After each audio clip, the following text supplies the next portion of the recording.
मुकुंद कुंदार्यो जैन धर्मोस्तु मंगलम सर्वमंगल मांगल्यम सर्वकल्याणकारिकम प्रधानम सर्वधर्माणां जैनम जयतु शासनम जैनम जयतु शासनम।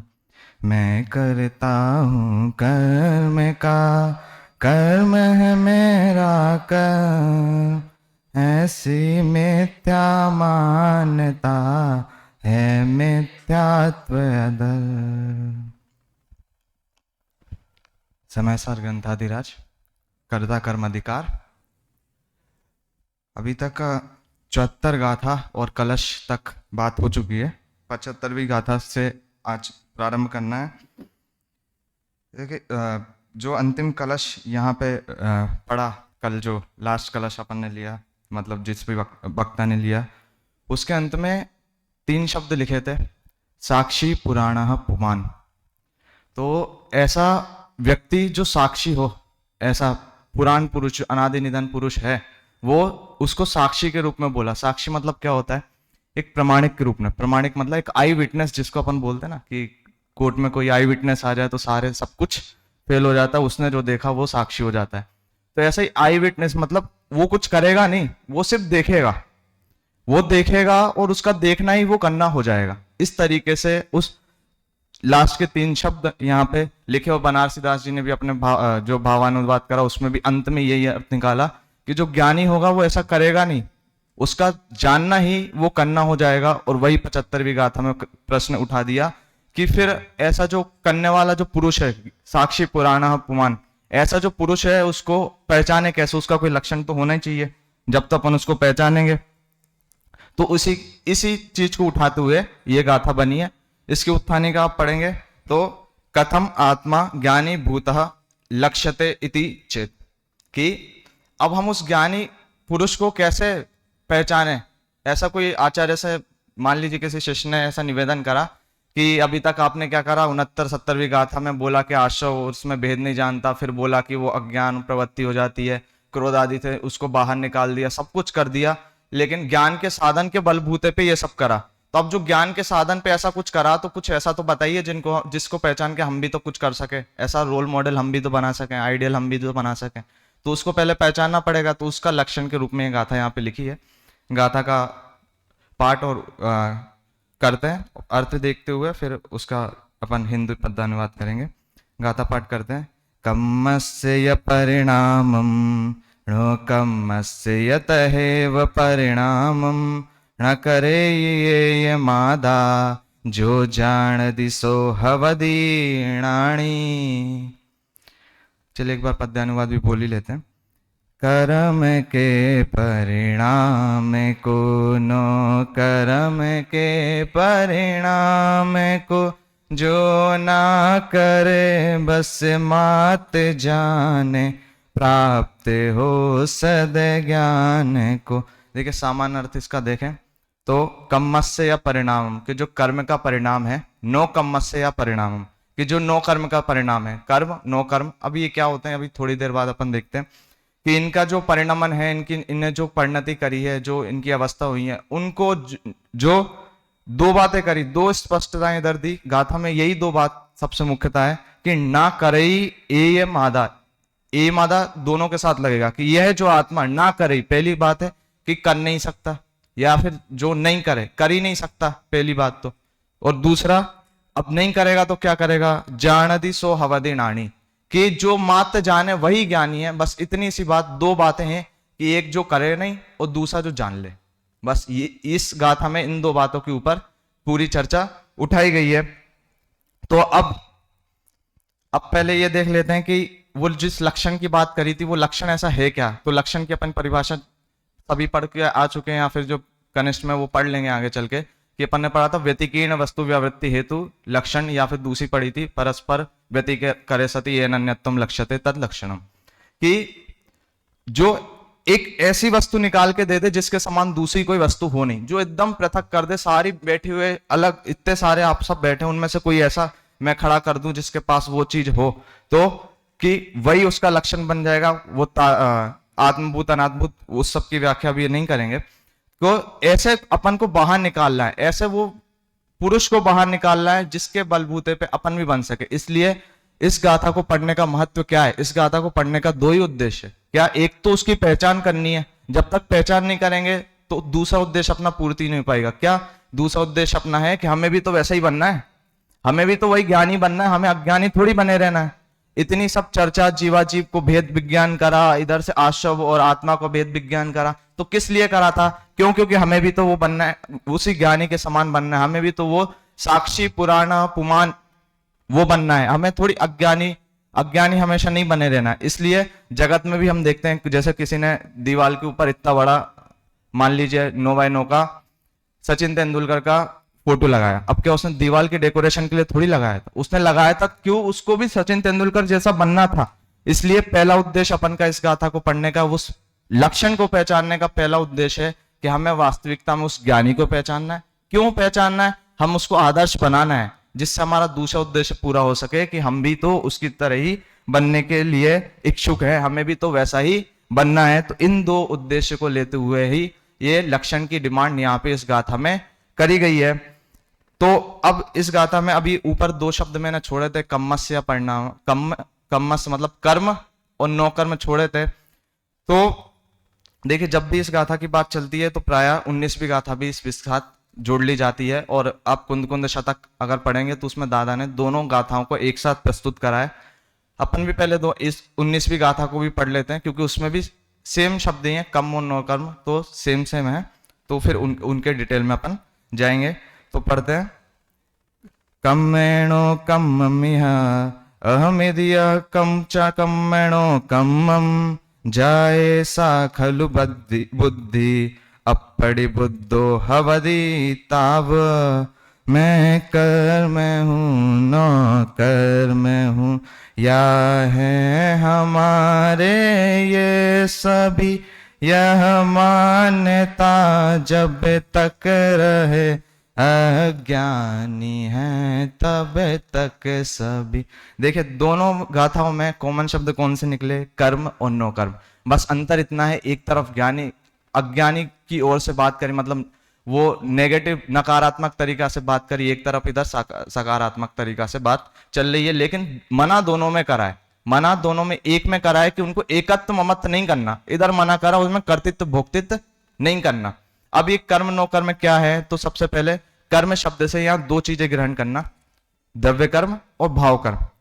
और नो कर्म तो अलग से पता चल गया, मतलब टोटल तीन चीजें हैं, भाव कर्म, द्रव्य कर्म और नो कर्म। अब ये भाव कर्म क्या होता है? तो जो राग देश के परिणाम अपन करते हैं उनको भाव कर्म कहते हैं, और उनके निमित्त से जो कार्मण वर्गणा परिणमित होती हैं उनको बोलते हैं द्रव्य कर्म। और उन द्रव्य कर्मों के, अघातीय कर्मों के पुण्य पाप के निमित्त से जो अपन को संयोग प्राप्त होते हैं, जो शरीर आदि जो प्राप्त हुआ है, उसको बोलते हैं नो कर्म। इतना सामान्य तो अपन भी इसमें जानते हैं। अब इसमें थोड़ा विशेष अगर अपन देखें तो वास्तविकता में भाव कर्म और नो कर्म ये वास्तविक कर्म नहीं होते, मात्र कर्म तो द्रव्य कर्म ही होते हैं। क्यों? द्रव्य कर्म की अपेक्षा से भाव कर्म तो वास्तविकता में विभाव रूप परिणाम है, उसको द्रव्य कर्म की अपेक्षा से भाव कर्म बोल देते हैं। और द्रव्य कर्म से जो अघातीय कर्म के संयोग प्राप्त होते हैं उसकी अपेक्षा से अपन इधर नो कर्म बोल देते हैं। तो देखा जाए तो वास्तविकता में द्रव्य कर्म ही वास्तविक कर्म है, भाव कर्म और नो कर्म तो द्रव्य कर्म की अपेक्षा से बोले गए हैं। तो अब दूसरी बात देखें तो दोनों तरफ मना करा था, इस तरफ मना करा था एकत्व और ममत्व बुद्धि का, इस तरफ मना करा कर्तृत्व भोक्तृत्व बुद्धि का। इस तरफ मतलब 19वीं गाथा में मना करा एकत्व ममत्व और 75वीं गाथा में मना करा कर्तृत्व भोक्तृत्व बुद्धि का। एकत्व बुद्धि क्या होती है? कि हम दोनों एक हैं, मतलब जो भी वस्तु है उसमें एक पना निकालना, ये मैं ही हूं। और ममत्व बुद्धि में ये मेरे हैं, ये ममत्व बुद्धि है, या मैं इनका हूं, ये ममत्व बुद्धि है। फिर कर्तृत्व बुद्धि क्या होती है? कर्तृत्व बुद्धि मैं इनका कर सकता हूं। और भोक्तृत्व बुद्धि कि जो मैं कर रहा हूं फिर मैं उसको भोगूंगा, उससे जो रिजल्ट प्राप्त होगा उसको मैं भोगूंगा। तो एकत्व ममत्व कर्तृत्व और भोक्तृत्व बुद्धि। अब यहां पर कोई कहेगा कि जरूरी था कि 19वीं गाथा को 75वीं गाथा के साथ लिंक करने का? बिना उसके नहीं हो सकता था क्या? एकत्व ममत्व के बिना कर्तृत्व भोक्तृत्व अलग अलग नहीं हो सकते? नहीं, जहां होंगी चारों बुद्धि साथ में होंगी। क्यों एकत्व ममत्व कर्तृत्व भोक्तृत्व बुद्धि साथ में होंगी? क्यों? जैसे ममत्व बुद्धि का दूसरा नाम जो दिया उसको बोलते स्वामित्व बुद्धि। जहां स्वामीपना होता है वहीं किसी के ऊपर करने का अधिकार होता है। जहां स्वामीपना है, किसी कोई गुरु और शिष्य है, तो उस स्कूल में जितने विद्यार्थी आ रहे हैं वो गुरु उन्हीं विद्यार्थियों के साथ कुछ कर सकता है, उनको डांट सकता है, उनको ही डिसिप्लिन कर सकता है। वो रोड पे चलते किसी भी बच्चे को नहीं कह सकता। क्यों? क्योंकि उसके पास अधिकार नहीं है, उसके पास वो स्वामित्व नहीं है। इसलिए अगर कोई ऐसा कह दे कि हमने एकत्व ममित्व तो जीवाजीव अधिकार में ही छोड़ दिया था, लेकिन हम कर्तृत्व भोक्तृत्व से पर पदार्थों में कर लेते हैं, एकत्व ममत नहीं है इसलिए दिक्कत तो है ही नहीं, तो ऐसा नहीं होता। जहां एकत्व ममत कर्तृत्व भोक्तृत्व है, भोक्तृत्व तो नियम से है, फिर एकत्व ममत भी अविनाभाव रूप से उसके साथ होगा। और वहां अब कोई यहां पे कहेगा कि ज्ञानी के भी तो फिर ऐसा हो जाएगा, तो देखिए वास्तविकता में कर्तृत्व मतलब ये सिर्फ बाहर की करने की परिणति नहीं, वो कर्ता रूप भावना जो है, जो अंदर में बसी हुई, वो कर्म चेतना जो अंदर में है, चेतना मतलब तल्लीनता जो अंदर में विद्यमान है। चेतना का अर्थ क्या है? कि चित्त जाना, उसमें एकदम जैसा अपन वो टंकोत्कीर्ण हो जाना, ऐसी अपने अंदर वो चेतना रूप जो कर्म करने की चेतना है, कर्ता धर्ता रूप बनने की जो चेतना अंदर में विद्यमान है, वास्तविकता में कर्तृत्व बुद्धि वो है। बाहर से कोई क्रिया के आधार पे नहीं कह सकते, उसका भी अपन आगे थोड़ा देखेंगे लास्ट में। फिर तो एकत्व ममत्व कर्तृत्व भोक्तृत्व बुद्धि के हट के दोनों ही गाथाओं में कहा कि कर्म और नो कर्म को जो नहीं करता है चारों बुद्धियों से वो ज्ञानी है, और जो एकत्व ममत्व कर्तृत्व और भोक्तृत्व बुद्धि के माध्यम से मानता है वो अज्ञानी है। अब 19वीं गाथा में अज्ञानी की चर्चा क्यों करी और 75वीं गाथा में ज्ञानी की चर्चा क्यों करी? तो देखिए 17वीं 18वीं गाथा में ऐसे टीका में कहा कि जो अनुभूति स्वरूप आवाल गोपाल सभी को अनुभूति में वो भगवान आत्मा आ रहा है, लेकिन जैसा अपन पढ़ते हैं ना अरद्धवसाय का, कि कोई जाते जाते उसको तृण का स्पर्श हो जाता है लेकिन उसको पता नहीं चलता, ऐसे ही अज्ञानी क्या करता है? वहां पे टीका में लिखा कि वो आबाल गोपाल सभी को आ रहा है, अनुभूति में वो भगवान आत्मा आ रहा है, लेकिन अज्ञानी उस भगवान आत्मा को पहचानता नहीं है। इसलिए वहां अज्ञानी के संदर्भ से बात उठाई, कब तक वो अज्ञानी बना रहेगा, इसलिए वहां अज्ञानी की बात की। और यहाँ पे 74वीं गाथा तक क्या करा कि जो जो अपने आत्म स्वरूप में लीन होता जाता है त्यों तो क्रोधादि भावों से निवृत्त होता जाता है। तो यहाँ निवृत्ति की बात करी, यहाँ निवृत्ति की बात चल रही थी, इसलिए यहाँ ज्ञानी के एंगल से बात करी है।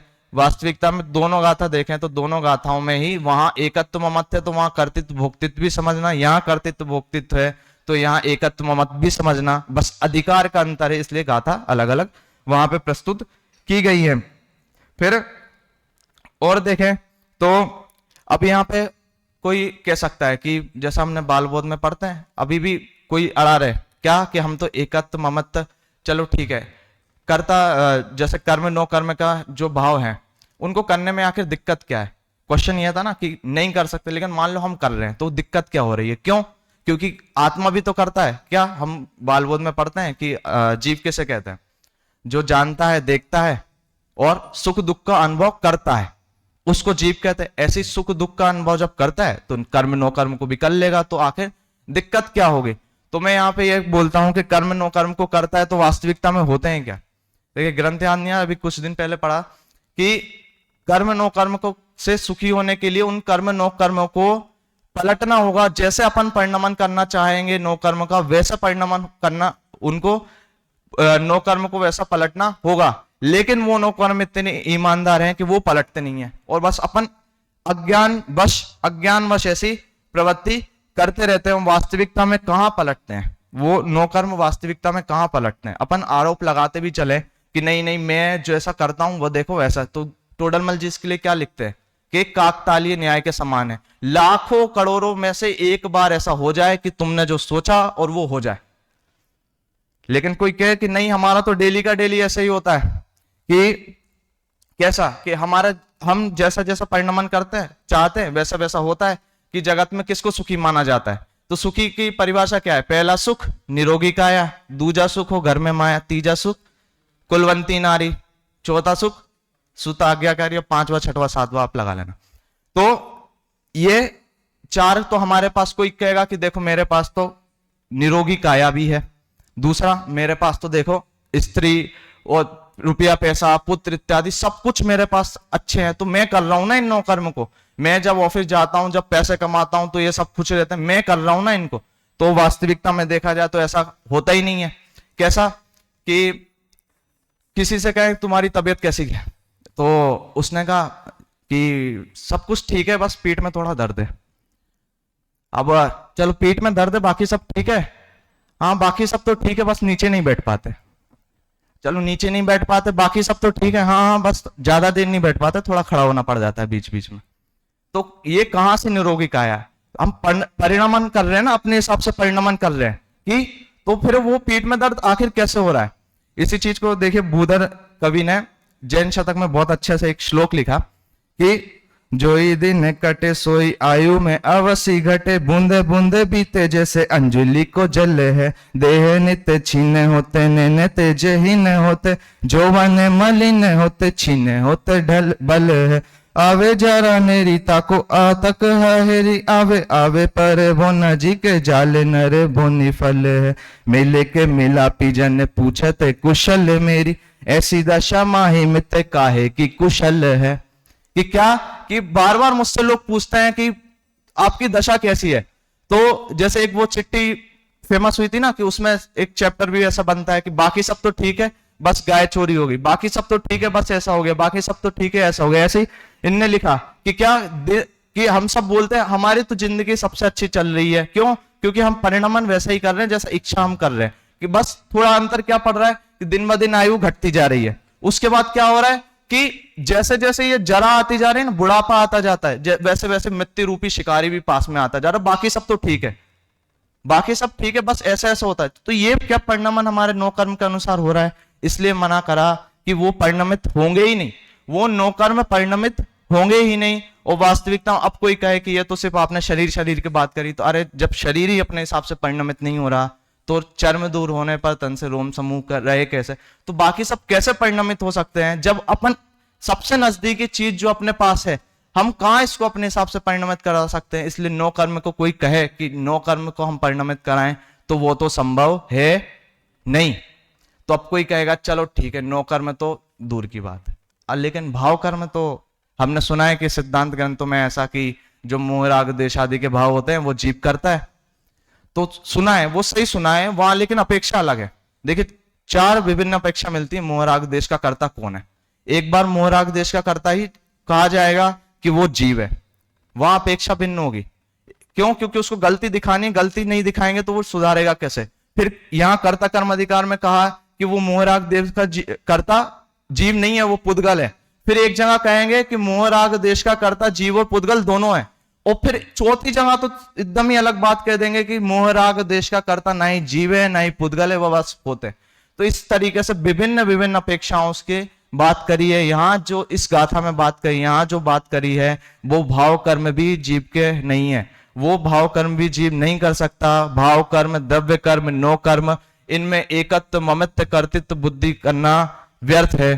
फिर किसी लेखक ने की कविता है, उसमें बहुत अच्छी पंक्ति आई थी कि हम सब करते क्या है, हम सब इन सबके से चाहते क्या है कि हमारे सब से परिणमित हो। क्यों? क्योंकि हम सब एक होड़ में लगे हुए हैं। क्या? कि होड़ जीवोत्थान की मोहक्षी मृग मरीचिका, कि हम सब चाहते हैं कि हम सब सुखी हो जाएं, और हम दिन रात वैसा वैसा कार्य करते हैं। किस लिए? कि हमारा जीवन दूसरों से अच्छा बन जाए, हमारा जीवन सर्वश्रेष्ठ बन जाए, सर्व सुखी बन जाए। लेकिन वास्तविकता में क्या होती है? वो मृग मरीचिका होती है। जितने भी हमें परिणमन कराना चाहते हैं वो मृग मरीचिका होती है। इसी तरीके से इसलिए यहां पे कहा कि कम्मस्य परिणामम नो कम्मस्य तहेव परिणामम। जो नहीं करता है वो ज्ञानी है, और जो करेगा वो सदैव अज्ञानी ही बना रहेगा। तो अब ये कर क्यों नहीं सकता है? क्यों? यहां पे हेतु भी दिया, अमृतचंद आचार्य ने टीका में हेतु दिया कि क्यों? क्योंकि उसका व्याप्य व्यापक संबंध नहीं है। ये हेतु बहुत पहले से चला आ रहा है, व्याप्य व्यापक संबंध अन्य द्रव्यों के साथ नहीं है, इसलिए वो कर नहीं सकता है। अब ये व्याप्य व्यापक संबंध क्या है? तो देखिए, अगर टाइम बचा तो अपन थोड़ा उसको समझेंगे। फिर दूसरी बात मैंने कही थी, कर नहीं सकता है लेकिन जान सकता है। अब जानेगा कैसा? क्यों जान सकता है? क्योंकि इसका भी रीजन दिया कि क्योंकि ज्ञेय ज्ञायक संबंध वहां पे है। ज्ञेय ज्ञायक संबंध होने से वो मात्र जानेगा। कैसे जानेगा? दर्पण के समान जानेगा, अप्रभावित रहकर जानेगा। अब कोई कहे कि जानेगा तो और किस किस को जानेगा? मात्र ऐसा नहीं कि किसी पदार्थ को जानेगा, उन पदार्थ के संबंध में जो क्रिया हो रही है उसका भी ज्ञान करेगा, क्रिया नहीं करेगा उसका ज्ञान करेगा। जैसे कोई राग देश आदि विकारी भाव हो रहे हैं तो उन राग देश विकारी आदि भावों का वो करता नहीं होगा, उन विकारी भावों का ज्ञान का वो ज्ञायक संबंध वहां पे स्थापित होगा। लेकिन इसमें भी विशेषता है क्या कि वो ज्ञान करेगा लेकिन उसमें व्याप्य नहीं होगा, वो उसमें व्याप्य नहीं बनेगा। व्याप्य व्यापक अर्थात मतलब क्या कि जैसे कोई बड़ी चीज है, जैसे जंगल है, उसमें वो व्यापक है और वन उसमें क्या है, एक एक करके व्यापनापन दूर क्यों जाए। जैसे अपना महाविद्यालय टोडरमल दिगंबर जैन सिद्धांत महाविद्यालय, ये व्यापक है, उसमें उपाध्याय, कनिष्ठ, वरिष्ठ, first year, second year, final year, ये सब क्या है, ये व्याप्य है। अब एक क्लास में लगा लो, एक क्लास में उपाध्याय, कनिष्ठ, वो व्यापक है, उसमें इतने सारे विद्यार्थी, व्याप्य। ऐसे ही कर करके धीरे धीरे सूक्ष्म चीज में भी व्याप्य व्यापक संबंध, ये उपचार से, लेकिन वास्तविक में व्याप्य व्यापक संबंध जो अपन ने तादात्म्य रूप से पढ़ा था वही घटित होता है। जैसे शक्कर है वो व्यापक है, उसमें जो मिठास है वो उसकी व्याप्य है। तो इस तरीके से व्याप्य व्यापक संबंध का अभाव होने से वो कर नहीं सकता है, लेकिन ज्ञेय ज्ञायक संबंध होने से वो अवश्य उनको जानेगा। अब कोई यहां मना नहीं कर सकता है कि हम नहीं जानेंगे, क्यों? क्योंकि उससे विकल्प खड़ा होता है। तो आज जैसे सुबह प्रवचन में कर रहे थे, चर्चा आ रही थी, दादा कर रहे थे कि परद्रव्य को जानने से कभी भी बंद नहीं होता। क्यों? क्योंकि हमेशा कहीं भी निर्विचारता की बात नहीं करी है, निर्विकल्पता की बात करी है। दोनों में बहुत बड़ा अंतर है। निर्विचारता मतलब कि शून्य हो जाना। शून्य हो जाना कहां माना? शून्य हो जाना तो वैशेषिक और बौद्ध ने माना, जैन धर्म में तो शून्य होना माना ही नहीं है। और क्यों नहीं जाने? क्योंकि हमारा स्वभाव है, तो हम क्यों नहीं जाने? जब हमारे पास अधिकार कुछ होता है तो हम क्यों नहीं करें उस चीज को? लेकिन किस चीज की मनाही है? वहां राग देशात्मक जो विकल्प है उस चीज की वहां पे मनाही है। कि दादा भी लिखते हैं, देह में रहूं देह से भिन्न, देह जड़ में चेतन सर्वांग, देह में ज्ञान नहीं है रंच, ज्ञान का केतन में सर्वांग। ज्ञान का केतन में सर्वांग अर्थात कि ज्ञान का घर जो पूरा समूह है वो मुझ में ही है, मेरे अलावा और कहीं नहीं है। मेरा ज्ञान जो है वो किसी अन्य जीव में भी नहीं मिल सकता वो ज्ञान। सबसे बड़ी बात तो ज्ञान का केतन में सर्वांग जो मैं हूं वही है, और मेरा वो अधिकार है तो मैं उसको जानूंगा। लेकिन मेरे पास दूसरा अधिकार नहीं है, करने रूप अधिकार नहीं है, इसलिए कर नहीं सकता। इस बात की चर्चा इस गाथा में नीचे वाली पंक्ति में देखें, ना करे ये एयम आधा, कि एयम आधा ना करे, लेकिन नहीं करेगा तो क्या करेगा?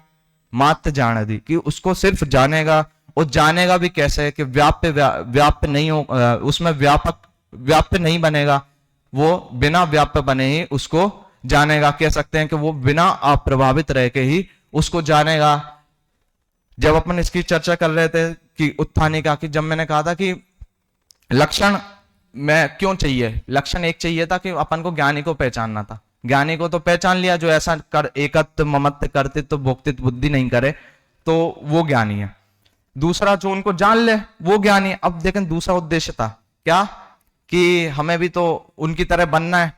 अब आदर्श के लिए कोई ऐसा बोले कि आपके पास कोई ऐसा उदाहरण है कि आप उनसे बन सकते हैं, आप उन्हें बता सकते हो कि ऐसा किसी ने कर भी लिया हो, तो देखिए अनंतानंत सिद्ध परमेष्टि ऐसे ही बने। वेद विज्ञान ता सिद्धा सिद्ध एकल केचना, ऐसे ही बने वो भेद विज्ञान, आश्रव और आत्मा में भेद विज्ञान पूर्वक ही बने। और नहीं अगर हमें वर्तमान में चाहिए ना, तो वर्तमान में देखिए जब बनारसी दास जी अपने अंतिम अवस्था में थे, लेकिन उनके प्राण नहीं जा रहे थे, बिल्कुल शिथिल अवस्था में थे, लेकिन प्राण मृत्यु नहीं आ रही थी, तो लोगों ने ये कहना शुरू कर दिया कि इनके प्राण तो किसी कहीं पे अटके हुए, मतलब उन्हें किसी चीज की चाह है। तो बनारसी दास जी ने ये सुना। अब बनारसी दास जी ने सुना तो उनने एक पेन और पेपर मंगाया और एक श्लोक लिखा। क्या श्लोक लिखा? कि ज्ञान को तक कहाते माही अरे मोहना, प्रगटो रूप स्वरूप अनंत सुसोहना, जपर जय को अंत सत्य करी जानना, चले बनारसी दास फिर नहीं आवे ना। कि अब वहां पे बनारसी दास जी क्या कह रहे हैं कि मुझे ये भी पता है कि ये परिचय का अंत हो रहा है, मैं उसमें भी कुछ नहीं करूंगा, और मुझे ये भी पता है कि ये ज्ञान पुतक का आप समझ लीजिए जैसे चेनिया थोड़ा होता है वैसे ही, कि उसके मैंने उससे बाहर करा तो क्या हुआ, मेरा अनंत स्वरूप जो है वो प्रकट हुआ है, तो मुझे वो अनंत स्वरूप भी ज्ञान में आ रहा है, मुझे ये पर्याय भी समझ में आ रही है कि ये पर्याय भी क्षीण हो रही है, मृत्यु नहीं आ रही, मुझे सब कुछ जानने में आ रहा है। लेकिन ना ही मैं इधर कुछ करूंगा, इधर तो मैं कर सकता हूं कि ज्ञान वो जो स्वरूप है उसमें मैं कर सकता हूं। क्यों? क्योंकि उसमें तादात्म्य संबंध स्थापित है मेरा, लेकिन इधर मैं कुछ नहीं कर सकता। इस पर्याय को मैं सिर्फ जानूंगा, सत्य करी जानना, कि मैं सिर्फ उसको जानूंगा।